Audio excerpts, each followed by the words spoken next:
Moving abroad. Strategic relocation. Most people who move abroad fail, not because they chose the wrong country, and not because they ran out of money. They fail because they prepared for a vacation and showed up expecting a life. You're not going to do that because this video is your protection. So whether you are moving for tax havens, or you are interested in flag theory and going where you are treated best, or you want your income to go further, or you want to invest and live in real estate in another country, you will find the information in this video to prepare you for your next phase. What you are about to watch is not intended to be inspiration. It is the complete, unfiltered operating manual for one of the most consequential decisions a person can make. You are not here because you are dreaming, you are here because you are planning. And there is a significant difference between those two people. One of them makes it, the other one comes home. This is for the one who makes it. What follows is the practical architecture behind a successful move abroad, the decisions, the paperwork, the security layers, the financial realities, and the hidden points of failure that most people do not see until they are already in the middle of them. You need to become aware enough, in advance, of what's unique to that country or locale to begin to discern, for yourself, which cultural differences constitute a change you can be comfortable with versus a deal breaker. Watch this more than once. The sections that feel distant today will feel urgent in 3 months. Bookmark it. Return to it. It was built to be used, not just watched. Part 1. The country decision. This is where most mistakes begin. People fall in love with a country before they have asked whether they can actually live well inside it. That's entirely human.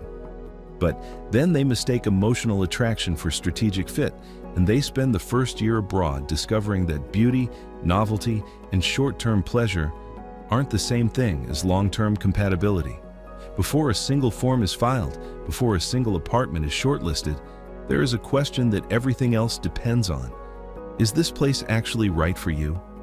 Not right for the version of you that vacations there. Right for a Tuesday in February when nothing special is happening and you are just living your life. This distinction matters more than you might anticipate. Let's break it down.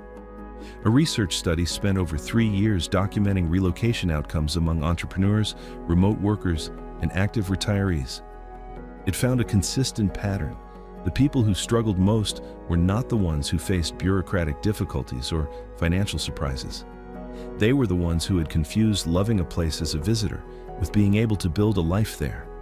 The energy of tourism, the restaurants, the novelty, the freedom from daily responsibilities, does not transfer to permanent residency. What transfers is the place itself, stripped of the holiday frame. So first, we'll lay out how you examine and evaluate your candidate country. So just a reminder, put the tourist part of you on hold and be prepared for an honest conversation with yourself. Cultural welcome. There is a meaningful difference between a country that tolerates foreigners and a country that genuinely integrates them. Some of the safest countries in the world, countries with low crime, stable governments, high quality of life, are deeply resistant to outsiders becoming part of daily community life.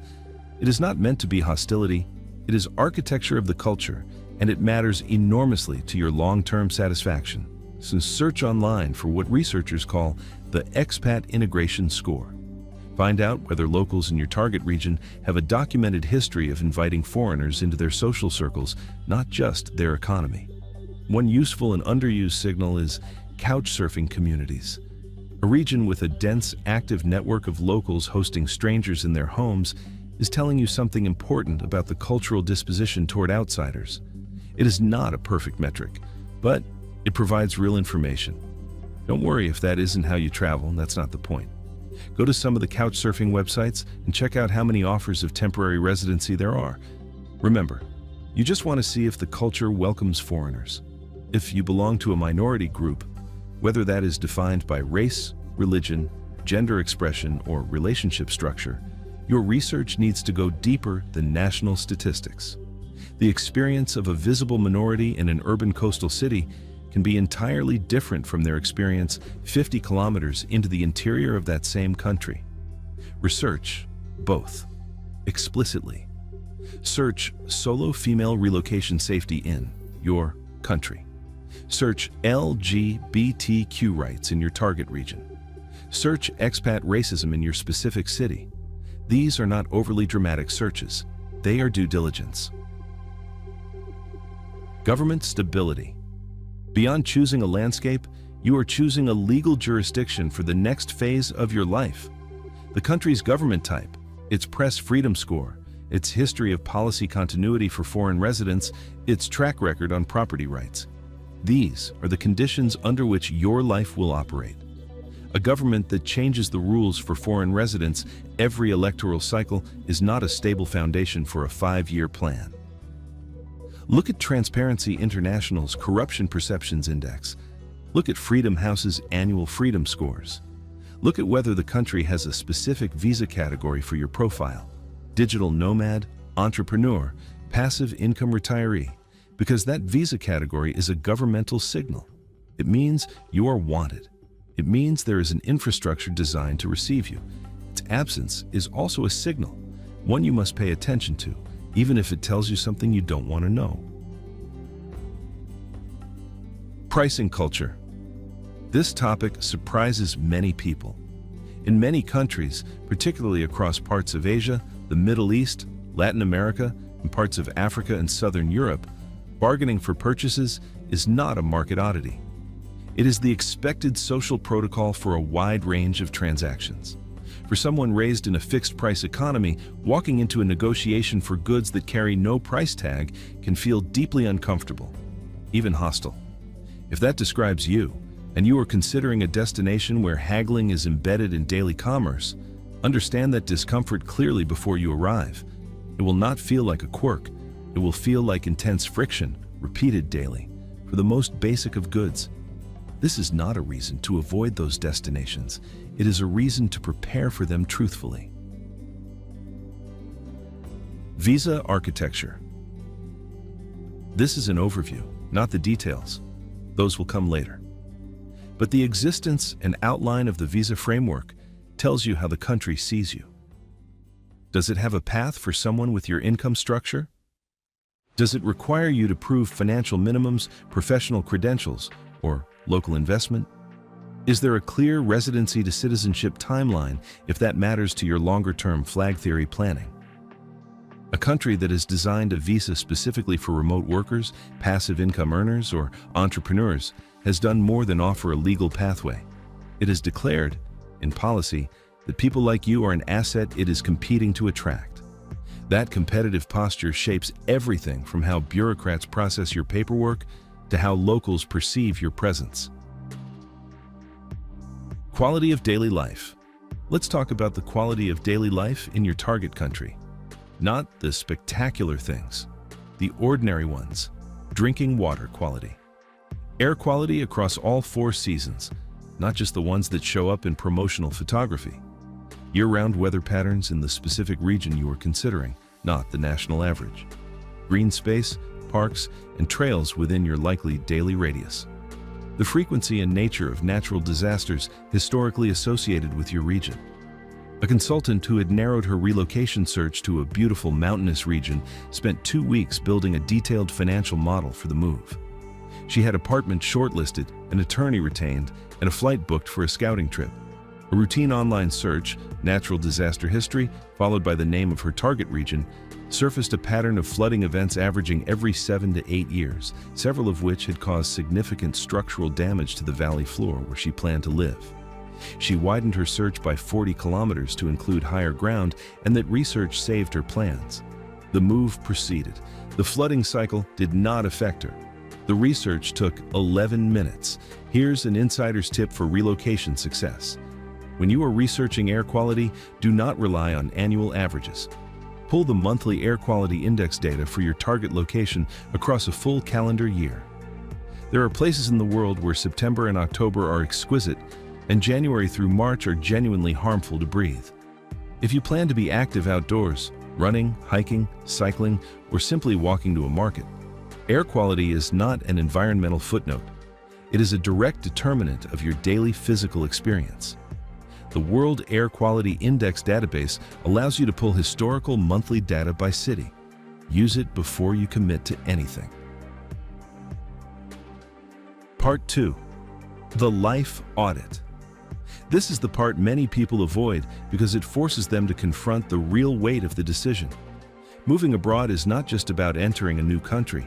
It is about dismantling your existing life with enough care that it does not continue to drain your time, your money, and your attention from a distance.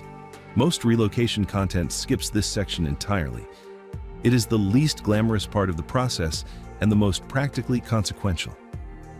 Before you can build a life somewhere new, you have to systematically dismantle the one you currently have.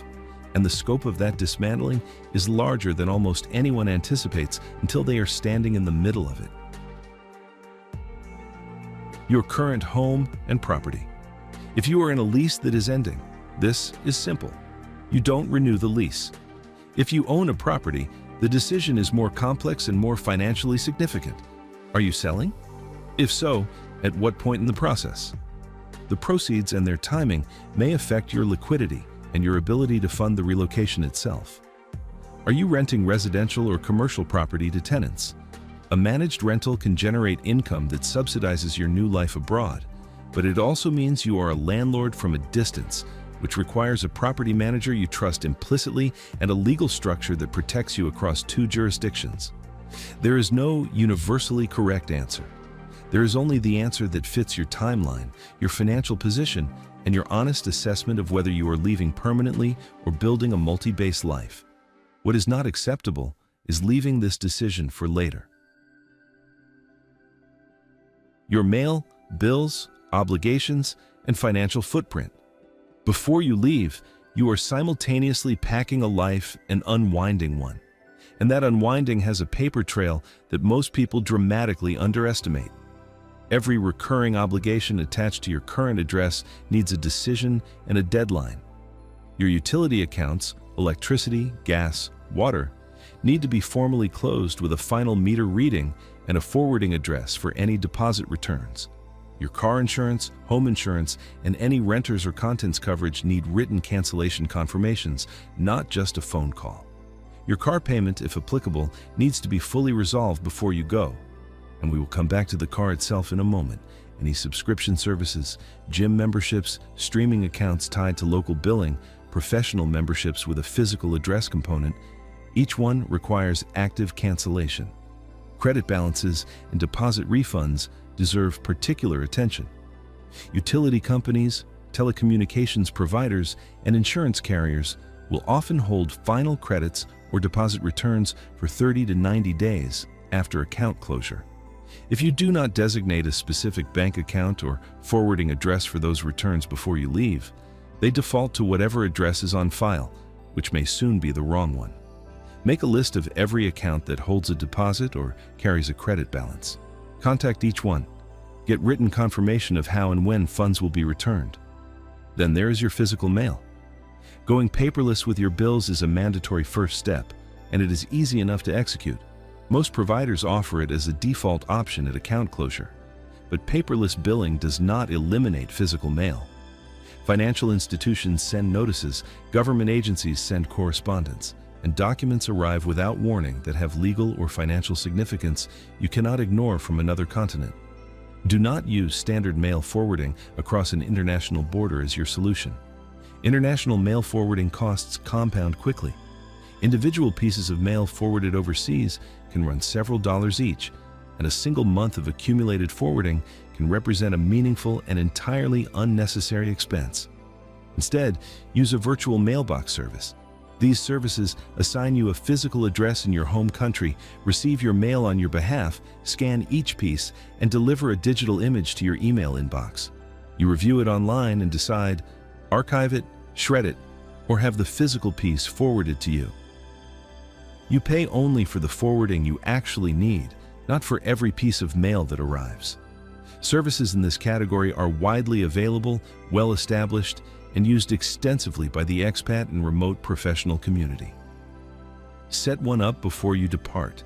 Give the address to your bank, your government agencies, and any institution whose correspondence carries legal weight. It is a small monthly cost that eliminates a large and unpredictable one. Your possessions. Every single item you own requires a decision, not a category of items. each item. A financial advisor who relocated from Toronto to Lisbon described the process this way. He thought he was a minimalist until he started going through the kitchen. By the end of the first cabinet, he had made 23 individual decisions, and it had taken 45 minutes. He had not yet opened a single drawer. The decision framework for each item is simple. Take it, store it, give it, donate it, or trash it. What makes it hard is not the framework. It is the emotional weight attached to objects you have not thought about in years, which suddenly feel important the moment you consider letting them go. For items with genuine sentimental value that you are not ready to release but do not need to transport, a storage unit is a reasonable solution with a clear-eyed acknowledgement of what it costs per month multiplied by however many months or years you plan to be gone. For items that you intend to shipping, understand before you commit that international freight carries landing fees, customs duties, and in some countries, a formal import declaration process that can hold your belongings for weeks and cost considerably more than the items themselves are worth. The cost-benefit calculation for shipping a container of furniture rarely works out in favor of the furniture. Your car requires its own specific decision, and it is one that catches people off guard because it sits in a category between possession and financial obligation. If you own your vehicle outright, you have three options: sell it before you leave, store it with the same honest accounting of ongoing cost you would apply to a storage unit, or transfer it to a trusted person under a documented arrangement. If you are still carrying a car loan, selling before departure is almost always the right answer, because a financed vehicle sitting unused in a driveway in your home country while you live abroad is a monthly payment with no practicality attached to it. Check your loan payoff amount early. If the sale price exceeds the payoff, the difference is cash you can direct toward your relocation. If it does not, understand that gap and plan for it. Do not leave this unresolved. An unresolved car loan does not wait politely while you are abroad. Sell what has value, donate what has use, release the rest, arrive light.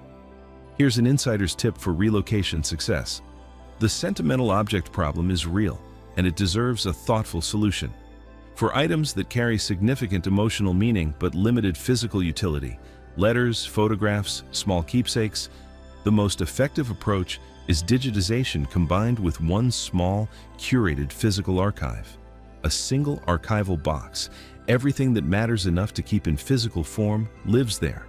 Everything else is photographed, preserved digitally, and released. This is not a clinical suggestion.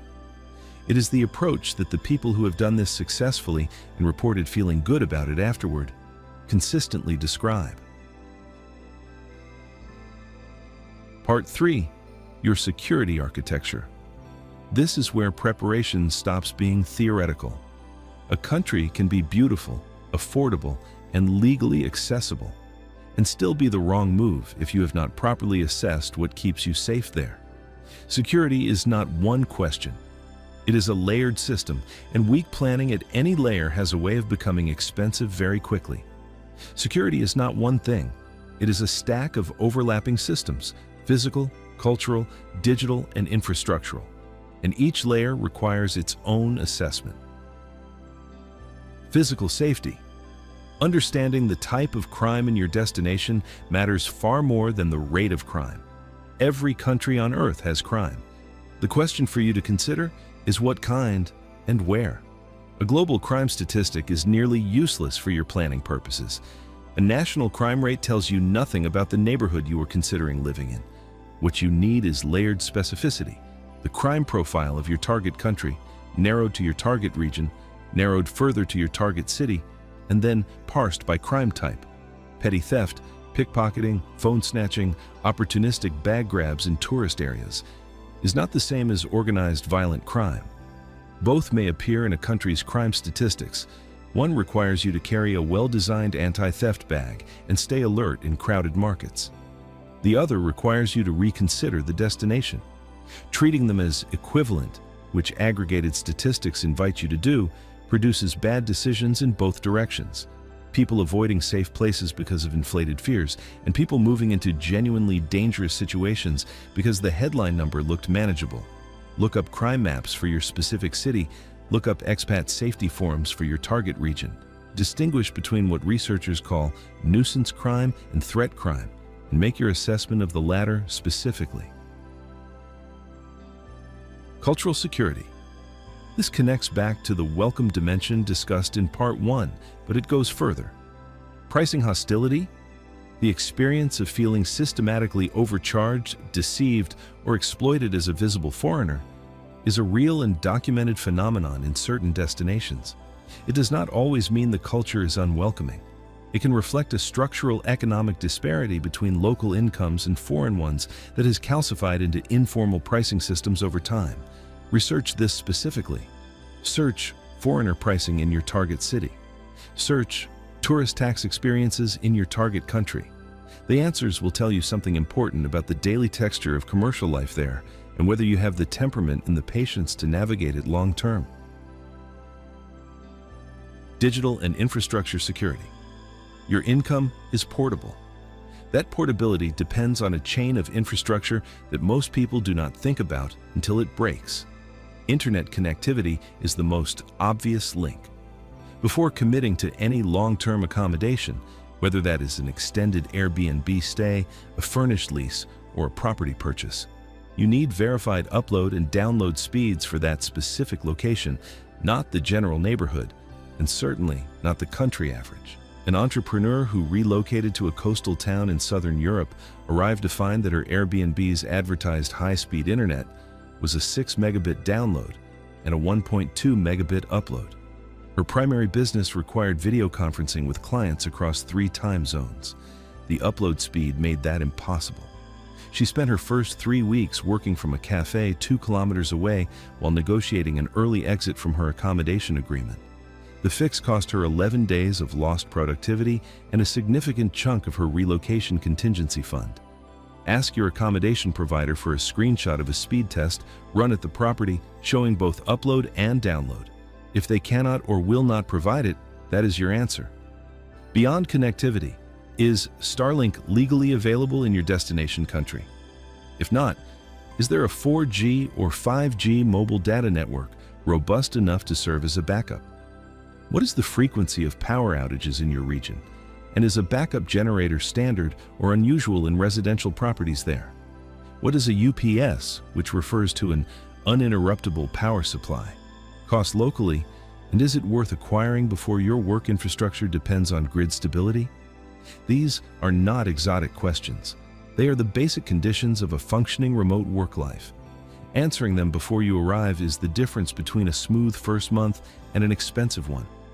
Radio frequency identification theft is real, low profile, and easily mitigated. RFID blocking wallets, passport sleeves, and money belts are inexpensive and widely available. In environments where you are visibly a foreigner, which you may be, at least initially, you are a more likely target for opportunistic petty theft than a local resident. This is not a reason for alarm. It is a reason for a $20 wallet and a degree of situational awareness that becomes second nature within a few weeks. Consider a VPN active on all devices before you board your first flight. Malware protection updated. 2-factor authentication enabled on every financial account and email address. These are not precautions for a dangerous destination. They are standard practice for a mobile professional operating across unfamiliar network environments. Here's an insider's tip for relocation success. The power grid question deserves more attention than it typically receives. In many tropical and subtropical destinations, regions that are otherwise extraordinarily attractive for relocation, grid reliability is a genuine operational variable.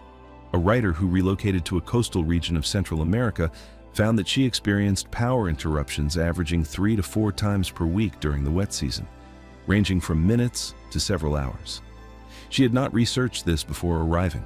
A generator, a UPS, and a mobile data backup plan would have cost her approximately $800 to put in place. The lost work hours in her first 4 months cost considerably more. Research power outage frequency for your specific region before you finalize any accommodation or infrastructure decisions.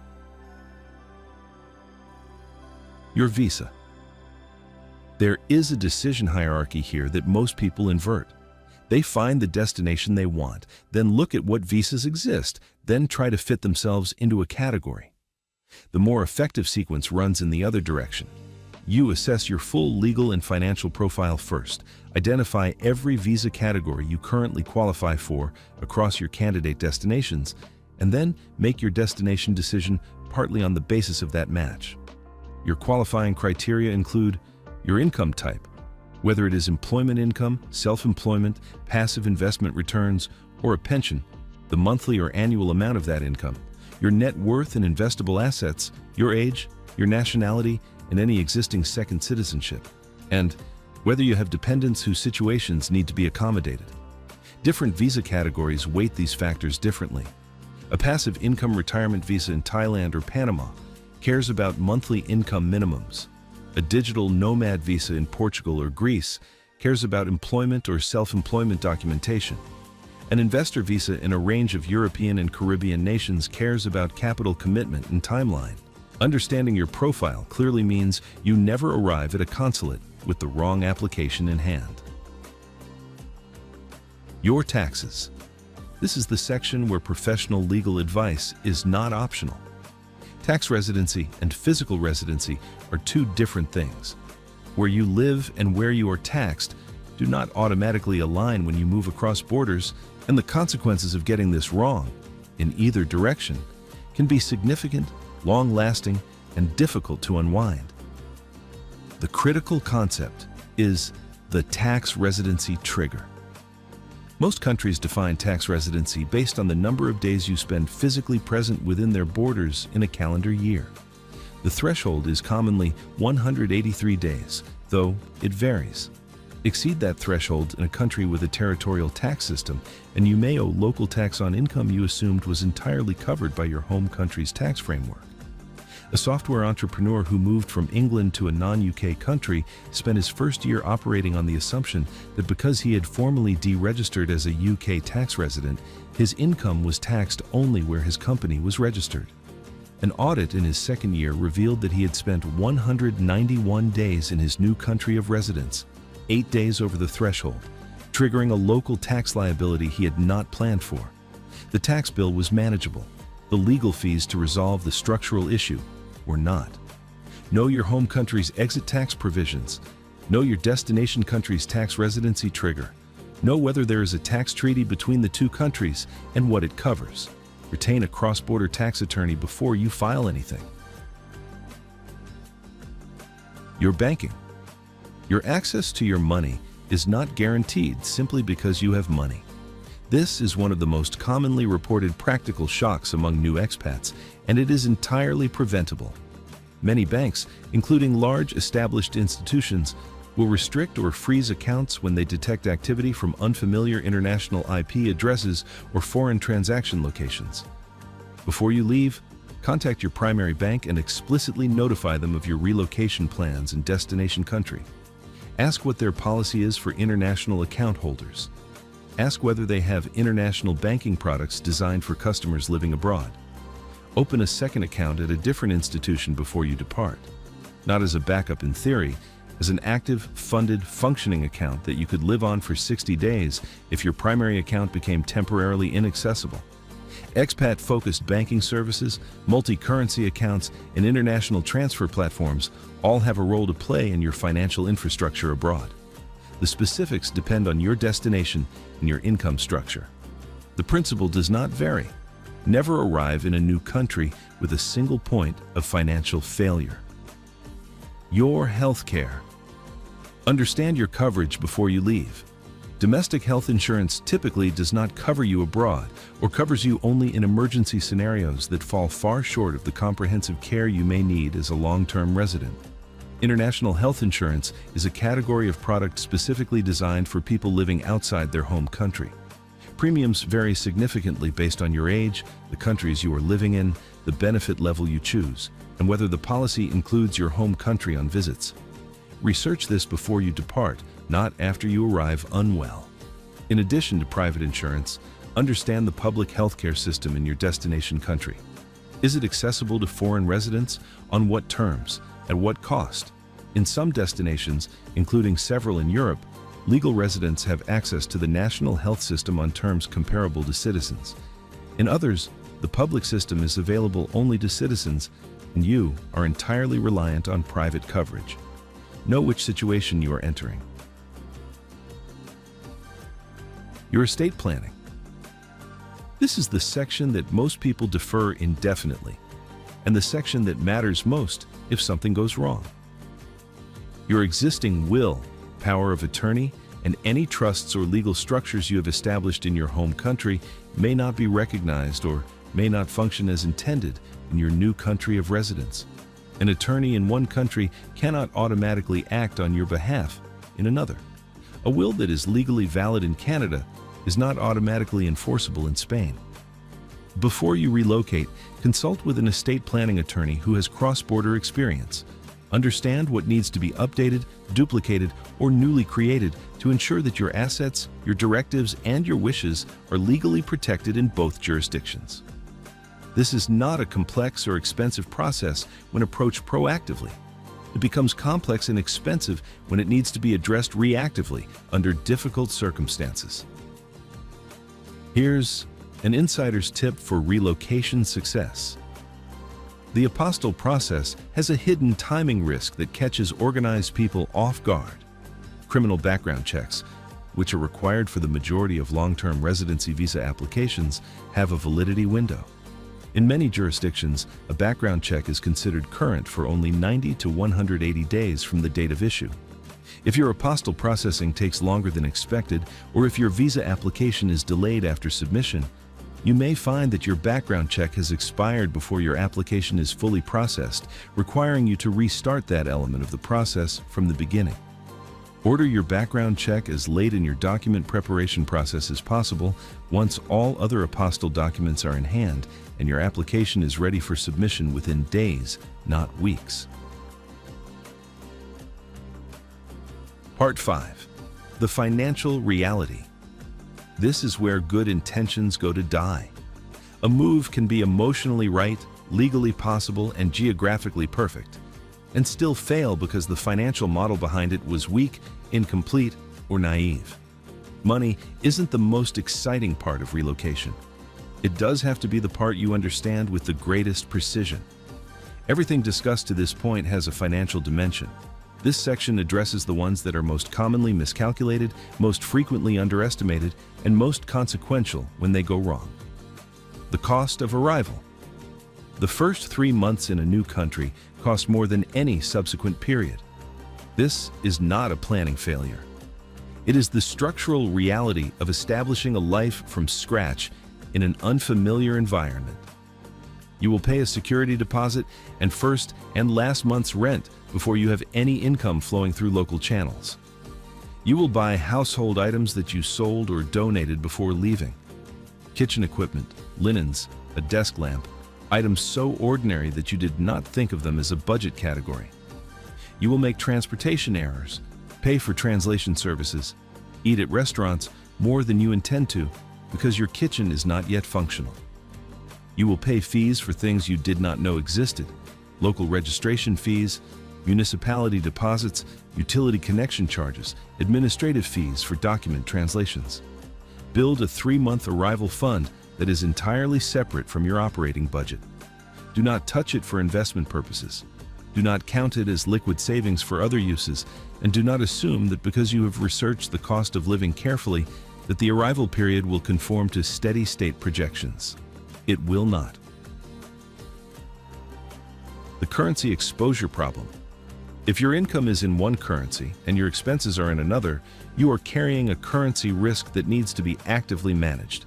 This matters most for people whose income is in dollars, pounds, or Canadian dollars moving to destinations in the Eurozone, in emerging markets, or in dollarized economies with peg risks. A shift of 10% in an exchange rate, which is not unusual over a 12 to 18-month period, can meaningfully change your effective cost of living without a single local price moving. Multi-currency accounts, forward contracts for large recurring expenses, and diversifying your financial structure across 2 or 3 currency denominations are all tools available to you. They are worth the time required to understand them.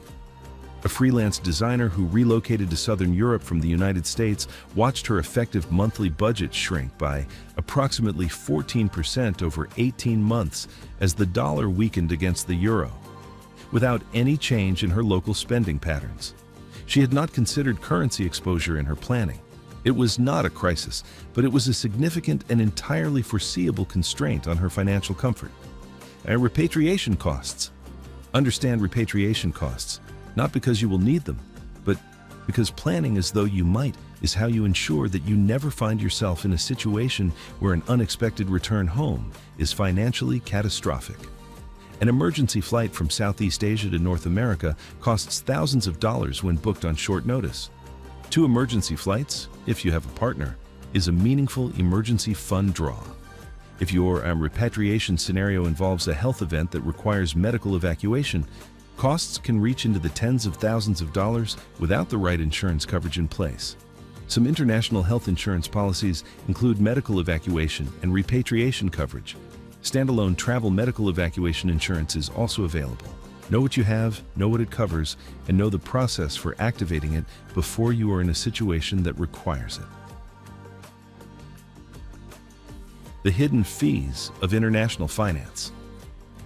Wire transfer fees, foreign transaction fees, international ATM charges, and currency conversion markups are individually small and collectively significant. A person making 4 international wire transfers per month at an average of $25 per transfer, paying a 2% currency conversion markup on daily spending, and using an ATM twice a week at a $3 foreign fee, is spending over $3,000 per year on financial friction, on transactions that move your own money from one place to another. Multi-currency accounts and international banking platforms have substantially reduced this cost for people who plan ahead. The planning takes approximately half a day. The savings are annual and compounding. Here's an insider's tip for relocation success. One of the most underreported financial hazards of international relocation involves cashier's checks and certified bank drafts, instruments that are considered essentially equivalent to cash in most English-speaking Western financial systems. In a number of destination countries, particularly in parts of Latin America, Eastern Europe, and Asia, a cashier's check issued by a foreign bank is treated with significant suspicion, subject to holds of 30 to 90 days, and in some cases rejected entirely by local banking institutions. An attorney who relocated to Central America arrived with a cashier's check representing a significant portion of her relocation capital, expecting to deposit it into a local account within days of arrival. The local bank held the funds for 63 days pending verification with the issuing institution. She operated on credit cards and an emergency cash reserve for 2 months.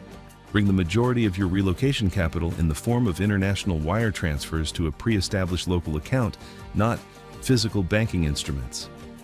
Keep in the forefront of your mind as you do your research that you are not just choosing a country, you are choosing a new version of your life. The people who thrive in their new country, those that genuinely build the life they love, are the ones who go in clear-eyed and who have done the work described in this video. They have a confidence born of preparation. Now, all the tools for preparation are in your hands.